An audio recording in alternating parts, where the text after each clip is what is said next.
Oh shit, it's happening! Hey guys, this is Em over at Where Loop Cookies on the Tag, and today, holy fuck! It's the most important episode ever. It might go a little bit short, actually, for the first time. But we are going to be, today, freeing Illisen's Glade, which means we are going to be fighting my favorite boss. Guess who? So yeah, I am so excited, you guys, and I apologize if I get kind of emotional, but that happens to me. So yeah, you know what, I have a lot I want to say, which probably isn't surprising, but I'm gonna wait until we get actually in there. I've been trying to actually, for once in my life, plan out what I want to say beforehand. That's how important this is, you guys. That's how special, that's how I was gonna try to come up with a bunch of pretentious sounding adjectives to use for the sake of humor, but I shouldn't be doing that this late at night. Anyway, we're gonna be fighting Mabe, and I could not be more excited right now. This battle is incredibly short.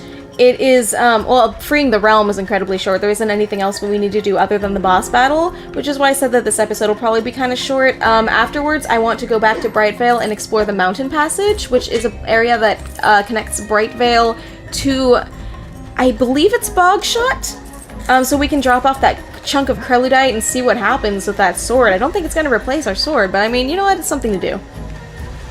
And I want to just... Ooh, my dude. I want to just spend this episode talking about my man. That's alright. You know what? Because I've been dying to get into this. Get it? Because that's like a reference to the other cutscene. Anyway, because we...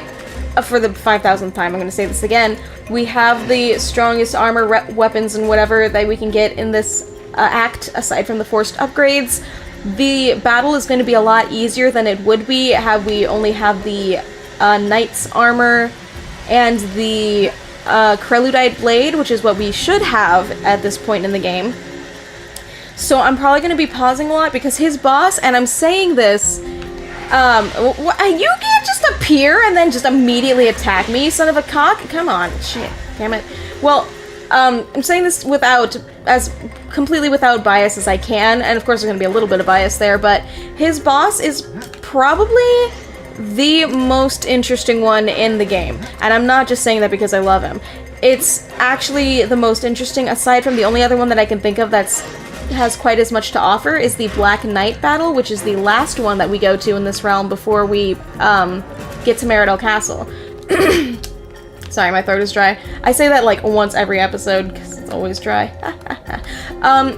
So I want to, because I'm so powerful right now, we wouldn't really have the ability to check out all the cool things about his boss battle that make it so interesting, so I'm probably going to take it kind of slow because I want to show off all the moves that he does. It's really cool.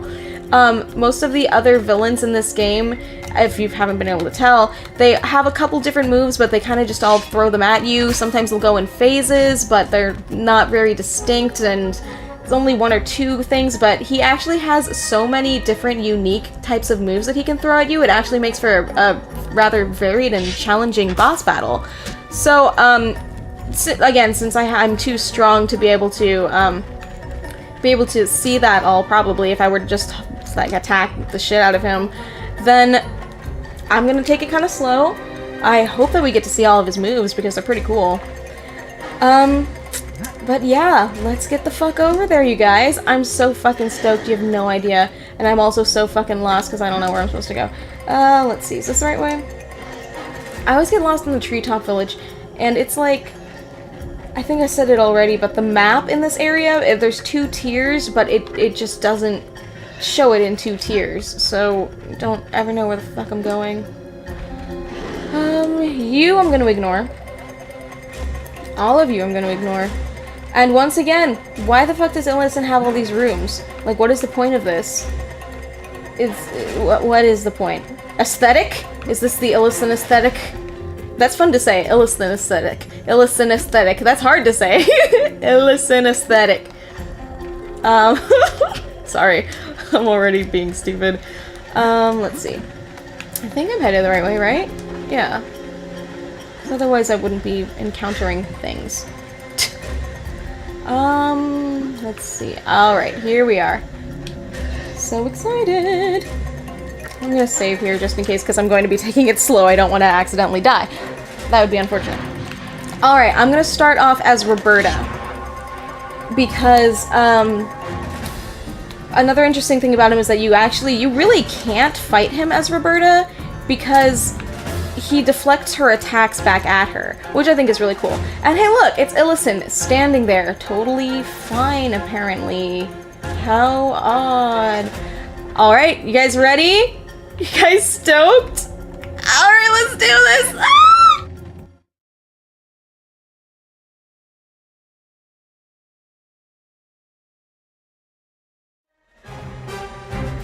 You have gone far enough.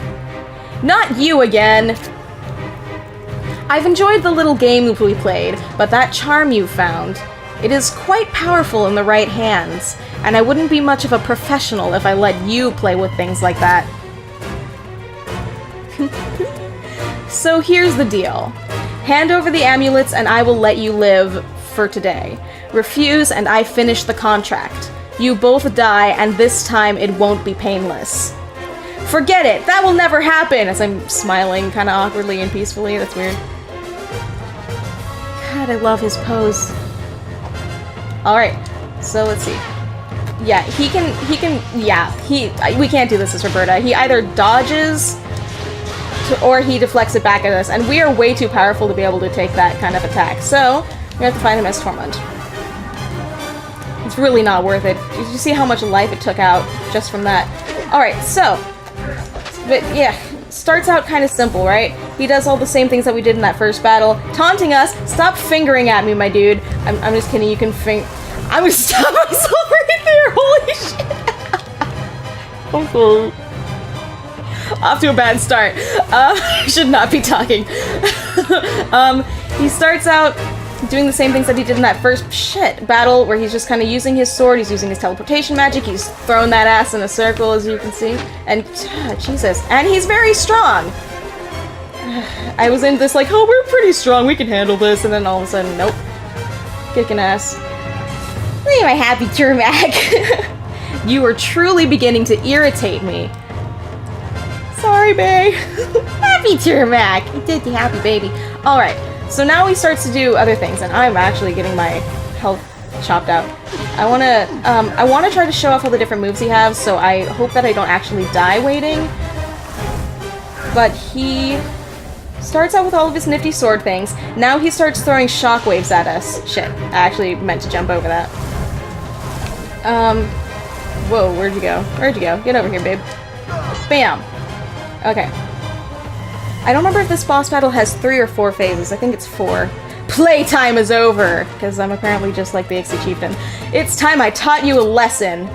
Yeah. I'm not gonna say it, but now I'm just thinking about the word fingering. I was doing that. Okay. Stop that. No, stop that. There we go. Come here. No, stop it. Come here. Do your other moves. Bitch, do your other moves, so I can kill you. Stop with the fingering! Come on, just do your other moves. I want to see you do your other moves. Shit. Okay.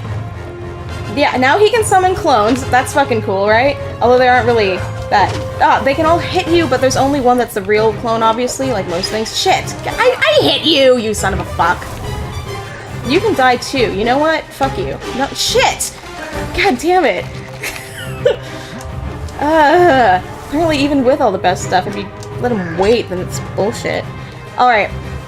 His last couple moves are very interesting. I'm sorry, baby. I don't want to hurt you. His droopy ears. I'm sorry, babe. You were saying something about a lesson? This ends now. So angry, I'm not even going to use any punctuation at the end of that sentence. So I want to be careful not to kill him here, because he has, wow, that's the move. Holy shit. This move is unavoidable, basically, and it sucks. And I love his little animation at the end of it, because he comes to, like, a skidding halt. I really don't want to hit him just yet, because he does use healing magic, which is really interesting, and I was hoping that I can get his healing magic on camera. Because he's the only boss that also heals himself. Woo! And you're just too strong, and that's really bothering me. Can you, stop with the Nova magic, and you sparkly, and you fucking shit. Will you just heal yourself so I can kill you? I'm just kidding, I don't want to kill you, Bae. I just want you to heal yourself. There he goes. So that's him using a healing spell, which is really interesting because he's the only boss that will heal himself. See, and he heals a decent amount of magic. So, shit! Okay, stop with that, stop with that, stop with that. Oh, stop, there we go. Okay. Wait, no, you're not dead yet? Damn. Sorry, didn't mean to interrupt your healing magic. Oh my god, that stops him from dying too? Holy shit. Hi, Bae. You're really pretty. I love you. Oh, shit. Get back over here. No. Okay. God, that actually heals way more than I thought it did. Okay, there you go. Now he's dead. Sorry, babe. I'm sorry, babe. I rarely underestimate my prey. That will not happen again. And he escapes, which makes me happy. So I don't have to actually kill my baby. Okay, so yeah, this is what I meant by he's the most interesting boss battle in the game. I just really wanted to show off all of his moves because there aren't any other bosses that have quite as many moves, but I'll get more into detail about that because I'm really long-winded after this cutscene. Let's save Illison.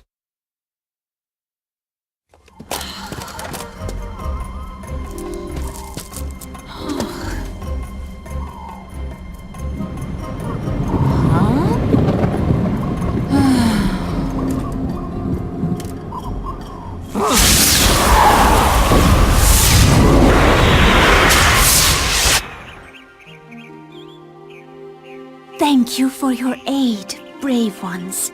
It was our honor to help you. Lady Illison, now we need your help. A dark wall separates us from Meridel. It's fairy magic. A power of the darkest kind.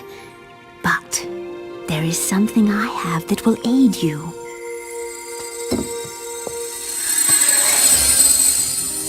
This fairy globe can pierce through such barriers. Take it, and use it well in your quest.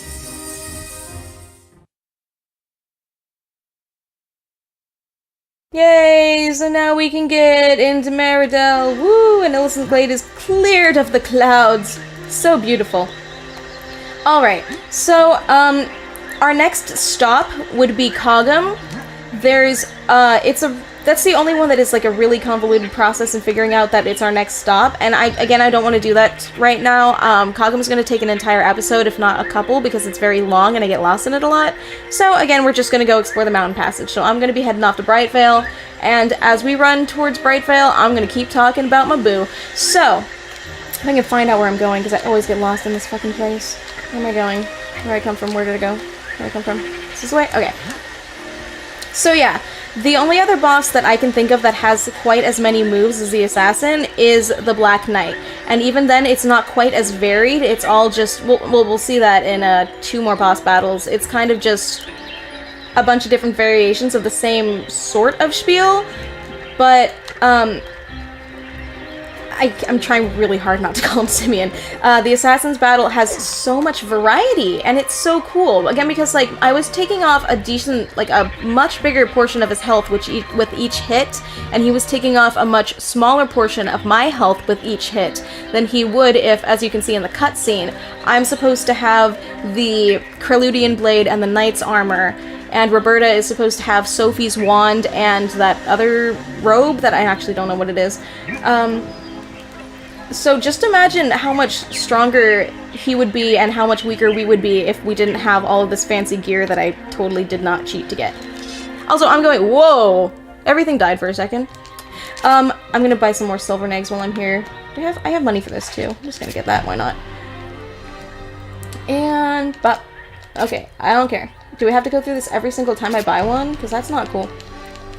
Anyway, the variety in his battle is really amazing because it's also just, a really good combination of ranged attacks and, close quarters attacks, and also the ways that you can avoid them or you can't avoid them. Like that Nova magic one that he uses in the end is, I'm pretty sure it is unavoidable, you can't block it.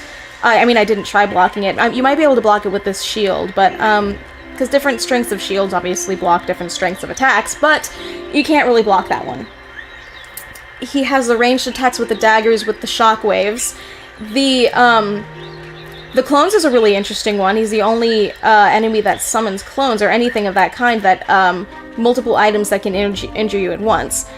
Which kind of adds, it's one of those things where it's like, okay, we obviously know which one is the real one, but holy shit, they all are doing a serious amount of damage to us. It's fucking terrifying. And again, he's the only boss that heals himself. How cool is that? So, and all of this is based in magic, which I love about him. He is such a powerful sorcerer. It's insane. He's such a powerful sorcerer because all of these moves that he's doing is based in magic. He's summoning these healing spells. He's summoning these clones. He's casting these daggers. He's doing all of this magically. So why am I talking about this? I'm gonna get into the fact that how come he couldn't kill us?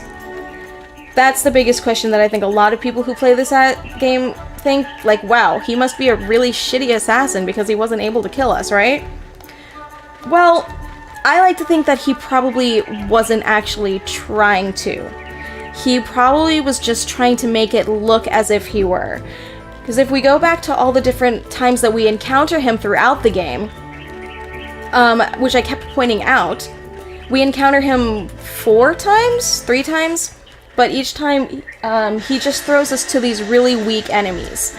And they are the weaker enemies. Like, if we go to the Whirly Woods, for example, the different crypts, the different enemies that they have the dumb skeletons, skeleton warriors, they have the big, terrifying skull tornado sandwich monsters, they have all these demon swords, very strong enemies, but no, he sends the weakest ones at us, ones that we can definitely beat, ones that he probably knows that we can definitely beat.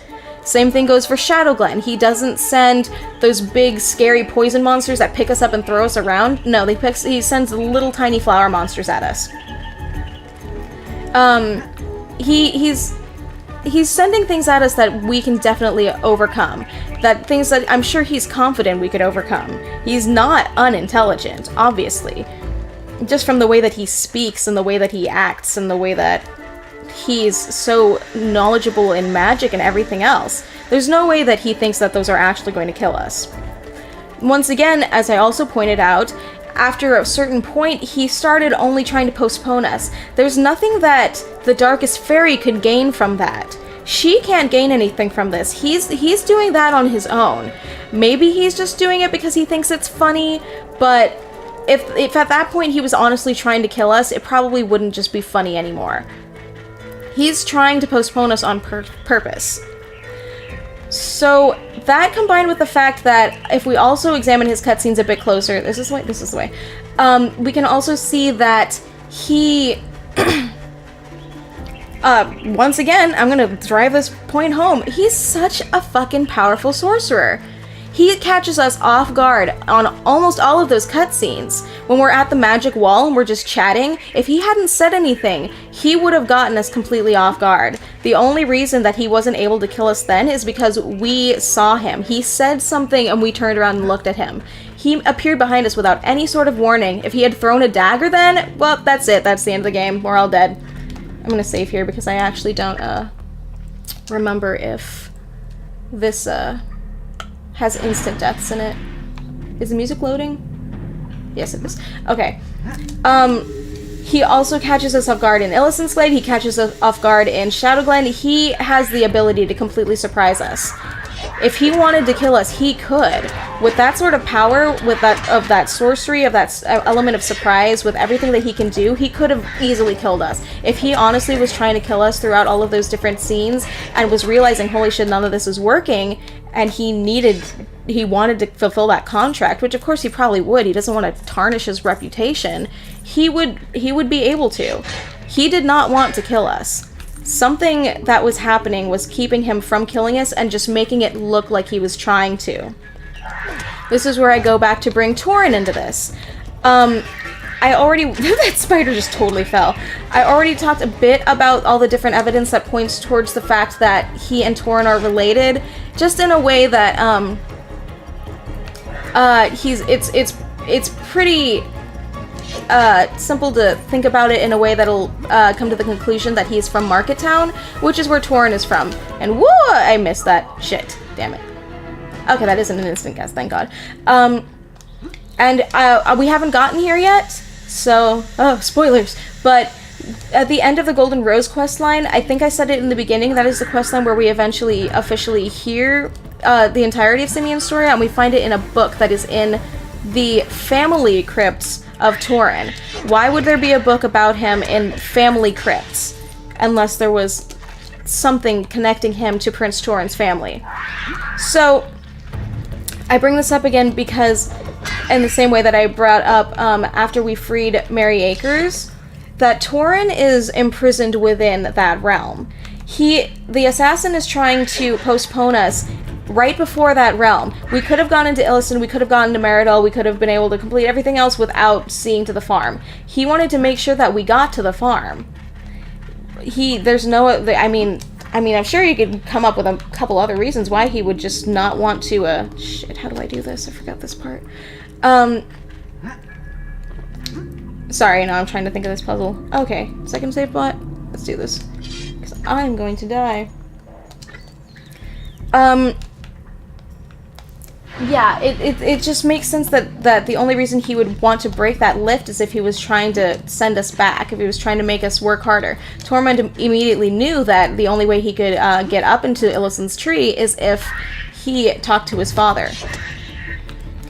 And I think that the assassin probably knew that he needed to make sure that Mary Acres got freed, otherwise his cousin, brother, whatever the hell Tauren is, and I still want to drive home, but I think he's his cousin, would be safe. So what's my theory about all this?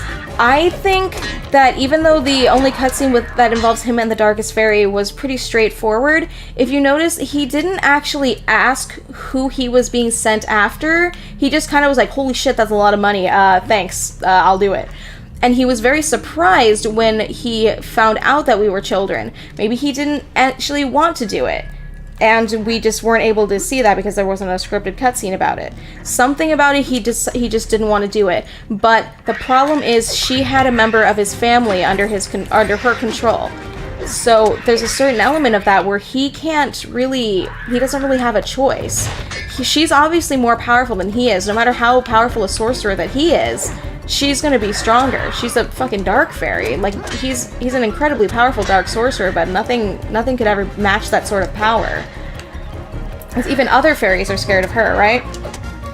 So he had to just kind of play her game in a way. He had to make sure that she at least thought he was on her side. Which, I mean, it's easy to do if he just kind of puts on his best thespian face and tries to pretend that he's just having way too much fun just dicking around with us, right? Because the second that the person that is heavily implied to be part of his family, somebody that he cares about, is under attack, is when he finally confronts us and we finally defeat him. And once again, he didn't have to show... Whoa.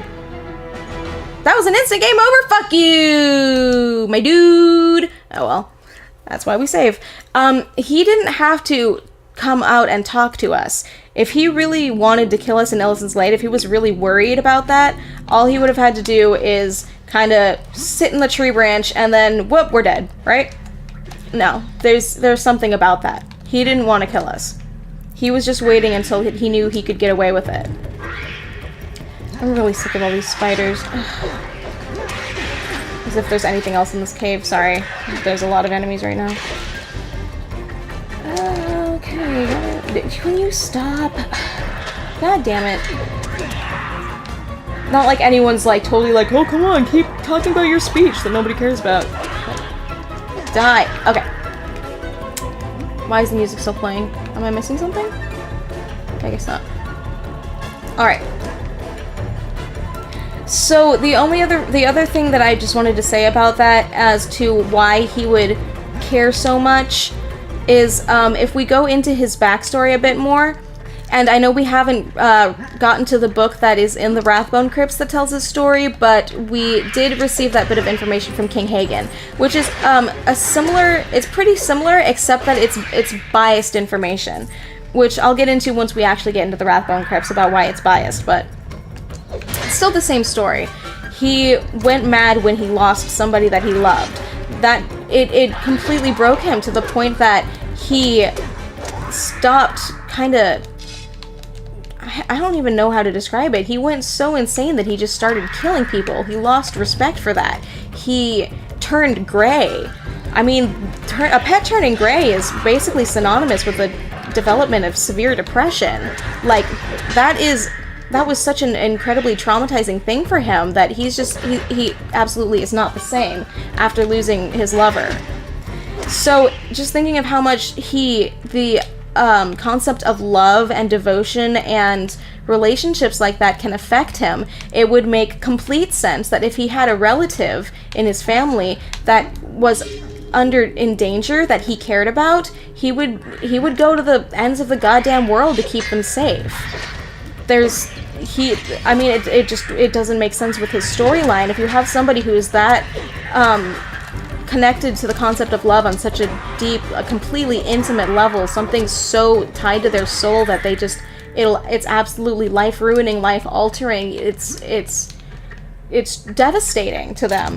If they lose someone they love, he's not just gonna see, oh, hey, look, this person that I grew up with, this person who's very important to me and really dear to my heart, is under the power of someone who is full of so much hatred and just wants to take over the world and wants to do nothing but cause despair. Like, she's gonna torture the shit out of him, just like she's gonna torture the shit out of everyone else in this realm. Oh well, I'm not gonna do anything about it. It doesn't make any sense. It would just make sense in the context of this that he would want to do everything that he can to make sure that he's safe. So once we free Mary Akers, he's following us around until Torrin is safe. Once Torrin is safe, then suddenly... Sorry. I'm about to, conclude everything, and now I'm just, if I jump in this and I die, I'm gonna be pissed off. Damn it! The water level dropped, and I thought that meant it was safe, and I gotta do all this shit again. Okay, whatever. Yeah, he was following us around until we got to the realm where the person that is heavily implied to be his relative is in and tainted and under the fairy's control. A fairy whose power that he definitely knows, that he definitely can understand. Once he's safe, that's when he, quote-unquote, shows off with us. So, yeah, that's my big, long theory speech about that. Long story short, just because I wouldn't do a bunch of bullshit while talking about that, he's ridiculously powerful, holy shit. If he wanted to kill us, he could have. He obviously didn't want to kill us. The Darkest Fairy had control over someone that we can probably safely infer that he loved a lot. The concept of love means a lot to him as an individual. On an incredibly deep level. He is the type of person who will do anything to save those that he cares about. He knew that he needed to do something or else his relative would die. So that's really it. He didn't want to kill us. He was just trying to make it look like he did until he knew that his family was safe. Even if it meant tarnishing his reputation, that's all that he cared about. As well as a part of me, I'm sure that he could see from what we were doing in these realms, because he was following us around. He saw what we were doing. He saw us freeing these realms. He knows that we're the only hope that this world has. And again, if he's so connected to people that... Woo! I almost fell. People that mean that much to him, that he wants to keep them safe... knowing that the Darkest Fairy is trying to take over and how much pain and misery she's causing, he probably wants to make sure that she doesn't take over, because otherwise then it's going to cause suffering for the people that he has left in his life, which might be few to none. So I would be surprised if he honestly was like, yeah, sure, just let her take over. No, he wants to keep everyone safe. He is a man who's completely driven by love. As ridiculous as that may sound, because we're looking at this cutscenes and you're like, oh, this is just a cocky son of a bitch bastard. If we listen to his story, he's a man who's completely driven by love. That's his whole thing. So, yeah, that's really all I have to say about it. A lot of information, a lot of headcanon bullshit, but you know what? That's me. So yeah, we finally defeated the assassin, and I also really appreciate the fact that... Oh, and you know what? That's another thing. If he was actually trying to kill us, he probably would have fought to the death. Because if he was as proud and as cocky and as whatever the fuck as he was in these, the rest of these cutscenes, I doubt he would have just given up. Like, oh shit, they're gonna kill me. Well, that sucks. No, he would have kept fighting to the death. He just needed to make sure that people were safe. So yeah, I just want to give a bit more of that, because again, I know a lot of people... I'm so paranoid that I'm going to totally jump off here into this water and then have to replay everything. Holy shit, I really don't want to die. Okay. Again, I'm going into all of this because, I do know that a lot of people don't like his character because of all the backtracking that he makes us do, all the postponement that he makes us do, all of that nonsense. I get that. I get that you can not like him because of that. Especially because he's such an asshole. Which is like, I love him for being an asshole, but I can get how nobody else would. So again, I think I said when we first got introduced to his character, I really want to try to portray his character in this light that shows his backstory, that shows him for who he is, who he's painted as, who he is implied to be through dialogue, through all of this stuff. I want to make sure that people know this. And I actually don't know if this is the right way. Am I going the fucking right way? Who the hell knows? So yeah, that's my big, long, giant, fucking, miserable-ass speech. Now where the fuck do I go? Anyway, if I can just bring a bit of attention to his story to anyone, then that's my true accomplishment in this in this playthrough. I just want people to appreciate him as that totally awesome dynamic character that he is.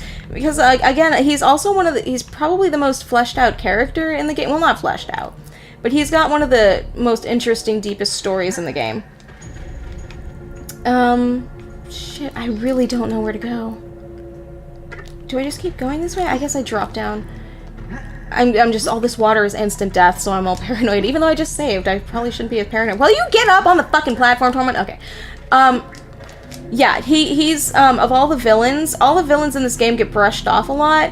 Like, you read in a book, like, oh, so there's this dude and he did a thing and then people didn't like it. Oh no, villain.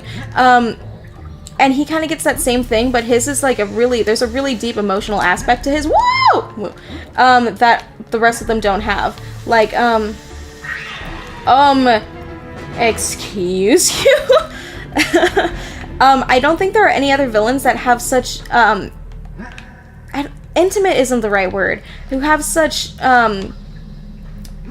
thought-based, emotional, I guess emotional is an okay word. I just keep using the word emotional, and it's like, okay, he's obviously an emotional person, but I don't want to just brush everything off about him as just, oh, it's emotional.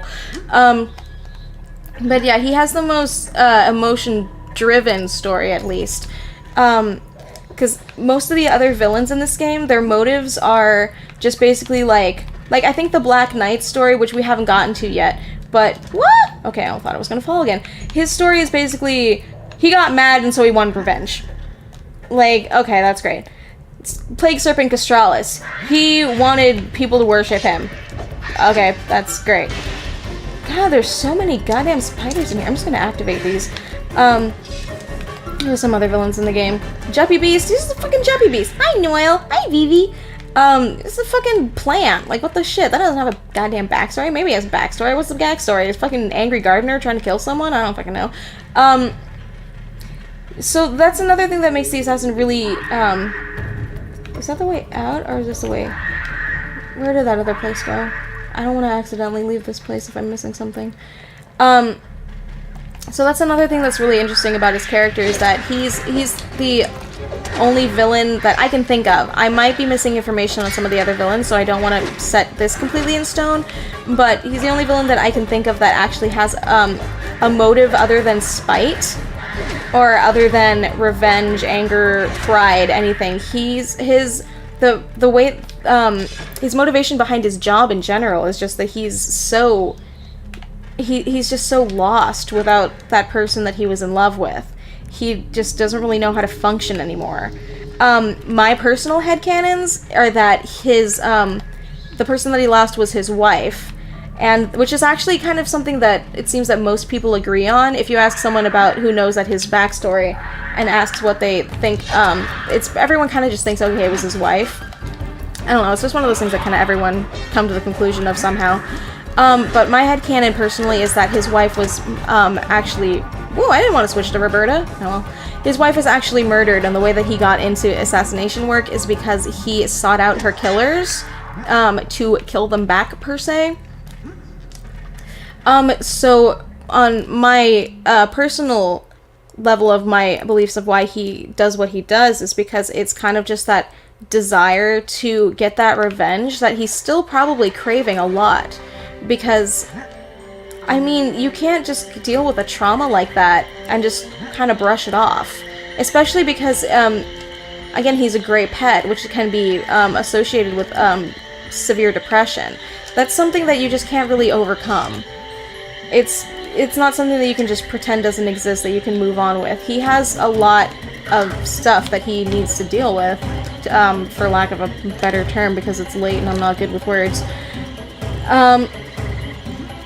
So yeah, that's really... Woo, hello, tentacle. You wanna die? Shit. So he actually has motivations behind that, and again, that one is completely based in headcanon. That isn't something that is totally, that really, I don't have any evidence based in cutscenes and dialogue or anything from the actual game as to why I believe that, so that's just a personal thing. But even so, just taking from canon evidence, he definitely does his job because he was devastated by losing someone he loves. So there is that motivational drive behind what he does, based in a really... What's the word? What's the word I'm looking for? I'm not going to be able to find it because it's really late. But it's... Everything about him is based in a very loving way, and I can't stress that enough. He's a very, very loving person. And we don't see that in any of the other villains that I can think of. They don't really have that sort of emotional drive to what they do, unless you count something like revenge as a drive. Which you can. Revenge is a very potent, I almost said element, it's a very potent emotion. And I don't want to brush that off as just like, that doesn't count, because it really is something, incredibly powerful. But... You know, oh, gee, thank you so much for blah blah blah. Do you have anything I need? No, you don't. Yeah, I guess I'm really winding in circles a lot, but I really like talking about him. So, sorry. Let's see what happens when we give him this Creludite, though. And then I guess I'll keep talking if I have anything else to say. That's it! I'd recognize that glow anywhere! I'll work on it immediately. Thanks! Sigh, yawn, sigh. Is that it? It is! A true Creludian blade! I always say Creludian even though it's Creludin. For saving my home. Let's see, do I have it? No, I don't. Yeah, see, because it's, that blade is actually weaker than this one we have, so I didn't upgrade it. Which is good because I don't actually want a weaker blade replacing my really strong blade, but, you know what. Anyway, I guess that's really all I have to say. I've been talking for 40 minutes. Oh my god, have I actually been talking for 40 minutes straight about the assassin? Holy shit. Just in case anybody wanted to doubt how much I love him, I was like, oh, this is gonna be a short episode. I'm just gonna talk about a couple things, you know? Anyway, yeah, so, TLDR, or TLDL, too long didn't listen, he didn't want to kill us, he was just trying to protect people that he loved. That's all there really is to it. He's a very, very loving man, and he just wanted to make sure that the people he cared about were safe. So yeah, that's basically the that's basically the end of my really, really long speech about why Simeon is my favorite character. And, I know he has a lot of fangirls. Here I go, I keep talking, just can't stop talking, can't stop, won't stop talking. He has a lot of fangirls because of his voice, especially, I know, and it's kind of funny. I do wonder if Simon Templeman, his voice actor, knows that he, like, bred a small legion of furries by taking this role. And also just because he's cool. I mean, like, he's cool. Come on, he's cool. Come on. You can't really deny how cool he is. But yeah, something about him when I was younger really resonated with me, and I think it was just kind of that concept of someone being broken so thoroughly by trauma that it affects the way that they behave. Something about that really resonated with me as a kid when I was dealing with my own problems, which obviously I'm not going to get into on a fucking YouTube video, but yeah, and I joke a lot about him being handsome, whatever, and like, my camera, you were being so good this whole time. Why did you have to spin me around? Now I don't know where I'm going. I'm gonna go towards Brightvale. I joke a lot about this, but I really do. The reason that I do love his character isn't because he's handsome as shit and has a delicious voice. It's because his story really spoke to me a lot when I was younger, and it kind of just hasn't left. And I think he's just a really, really interesting character that I think doesn't get as much recognition as he should. Or not just recognition. Well, actually, no. Yeah, he doesn't get a lot of recognition. It's really unfortunate because of how, oh, Chuck Swamp, woo! Just because of how dynamic he is, he has a lot of potential in, I don't know, maybe future plots on Neopets, as if Jumpstart is ever going to do any future plots. He has a lot to offer in the ways of a character, especially because his backstory, there's so many implications without a lot of confirmation. There's a lot there that people could work with. There's a lot to explore about him, there's a lot to learn about him, there's just a lot to him. Which is unfortunate that, again, his story is kind of difficult to find in the game, although it actually kind of does add this really neat aspect to him in the way that if you know this, then you know this, and you're like, holy shit, this dude has a lot to him, but then if you don't, it's just kind of like, ah, fuck him. Which is, if you were to be actually in this game right now, that's probably how a lot of people feel. Like, people like King Hagen, who are just like, oh yeah, I heard a story and he became a ruthless killer, that sucks.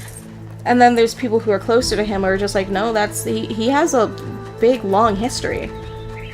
And the fact that it's kind of difficult to find is interesting in the way that it adds a dynamic between the people who do understand him and who don't understand him, who can sympathize and who don't sympathize. Which is kind of a stupid, hippie, like, the way of talking about fucking, what the hell am I trying to say? Human nature and blah blah blah. But you know what? I don't know. I just think that his story is something that should be examined more thoroughly by more people, especially people who are big fans of the game or have played the game. Especially people who played the game a couple times but never actually found the information on him. I just want to bring that to those people's attention. That's, if I could have like one wish from making these videos or anything like that, it would just be that people would be able to, people who don't know his story can learn his story and can understand where he's coming from, all the cool things about him, all the things that make him such an interesting, dynamic, incredible character. So yeah. Oh, I didn't know I could bypass this bridge. Die, bird. You too, bird. I'm probably gonna keep talking. I'll probably find something else to say about him because I literally can't stop talking about him. Oh! I did have one more thing to say! Haha! Well, there's a lighthouse up here and there's a little teeny tiny side quest that we can do in this lighthouse, so I'm just going up here while I finish talking. The last thing that I wanted to say, and this isn't any sort of emotional bullshit, so don't worry, we're not gonna be getting into all this winding, stupid, like, okay, we get it, you like this guy, shut the fuck up, bullshit anymore. But I wanted to talk about his music a bit. And I don't actually have anything, like, emotional or deep to say, I'm not gonna, like, analyze it, like, oh, this chord symbolizes misery. No, it's just, his theme song is the song that plays during the Illisen's Blade boss battle, which, I mean, if anyone was paying attention, you could hear that his theme song was the one that played as we were fighting him. And, okay, there's a thug over here, and those guys always get me.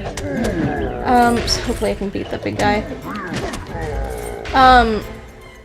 This guy always fucks me up, so hopefully I can do it. Damn it. Ooh, I got out of it. Yay! Okay, that was cool. The thing that bothers me about the music is because he's the only character that I can think of that has a theme, like an actual character theme. Like there's different concept themes, like the Dark Fairy Sisters and the Darkest Fairy all share a theme, I believe, I think. I can't quite remember. I don't think there are any other characters that have their own theme song. But it really bothers me in that way that they did use it for Narfis, and I guess it makes sense because it's like, okay, well, it's the boss battle that plays in Illisan's Glade, and Narfis and the Assassin are both the characters that you fight in Illisan's Glade, right? Hello, young travelers. You look like small-boned people. I have a bit of a dilemma. I'm the lighthouse keeper, but I can't get to the light switch. It's in the basement, but I've been storing supplies down there for so long I can't find it anymore. Perhaps someone without my substantial girth could get to it. Alright, so we just have to go into this lighthouse and flip a switch, and it's, there's some treasure in there we can get. So yeah. I really appreciate that he has, a backstory. Or, backstory.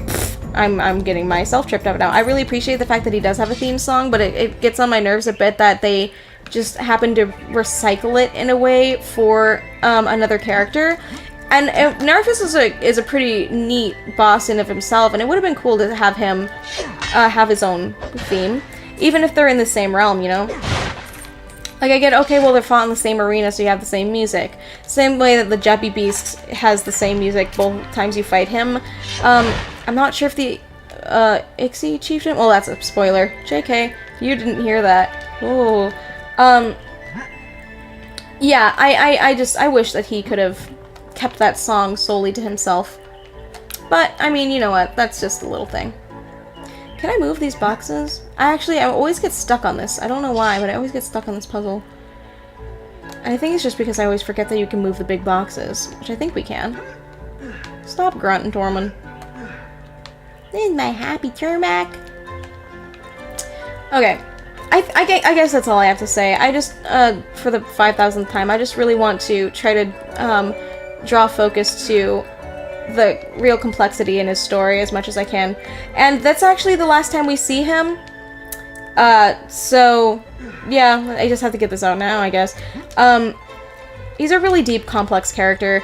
And again, the fact that we don't see him anymore now that Prince Turin is saved is another thing that I can think of that would back up the fact that he's just trying to wait. But yeah, I guess that's it. Turned on this light switch, got through the mountain passage, which it was actually a really interesting area, but I was talking throughout the whole thing, so I apologize. It's just a neat little place where you can get some nifty stuff. I really like the spiders too, as much as I hate fighting them, but I think it's a cool thing that it's just a spider-infested wasteland. Look at those clouds. Totally filling up these nice, neat skies. But you can totally tell which one is which. Oh, that's cool, because that one's Cogum, that one is Meridel, and that one is the Black Knight's Keep. Anyway, give us a prize, bitch, so I can end this episode. Bravo, my young friends! Now that the lighthouse is burning bright— why is that capitalized? Now that the lighthouse is burning bright, I can rest easy. Take this for my thanks. Alright, cool, 400 Neopets. That's not too much, but I mean, you know what? Whatever. Anyway, I've been talking about my boo for fucking 50-ass minutes, so I'm gonna call this an episode here. Sorry we didn't really accomplish much other than listening to me rambling about the same thing and going in really winding circles. I talk a lot when I want to. So yeah, next episode we are going to be accomplishing things again. The way that we figure out where we're going next is the least defined one.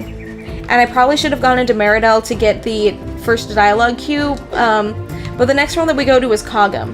And again, I'll be walking us through why we're going to Cogum when we start the episode. So I'm going to be starting off in Meridel. We're going to be teleporting all the way back. Hi, BB! We're going to be teleporting back to Brightvale, then we're going to be heading off to Cogum. Cogum is another one of my realms, my favorite realms, and I'm just going to warn you guys now.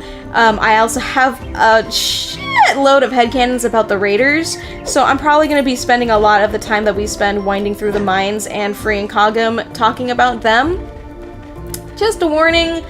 But yeah. Oh, no, that's one more thing. Just because I was talking about the music, I just want to, I'm sure you guys saw this coming, but I'm going to be putting his music at the end of this episode. So, yeah, you guys want to stick around and listen to a great, amazing battle theme, amazing character theme, amazing piece of music. Stick around for the last couple minutes of the video and listen to one of my favorite songs in the game. Ta-da! That's Simeon's story. I guess that's all I have to say. Tormund, do you have anything to say? Is that it? Really? After all that talking that I did, that's all you have to say? Alright. I guess that's alright. Well, that's it. So, Termac, say something. Say something. Say something. Say something. Say something. Say it. Okay, whatever. Bye, guys!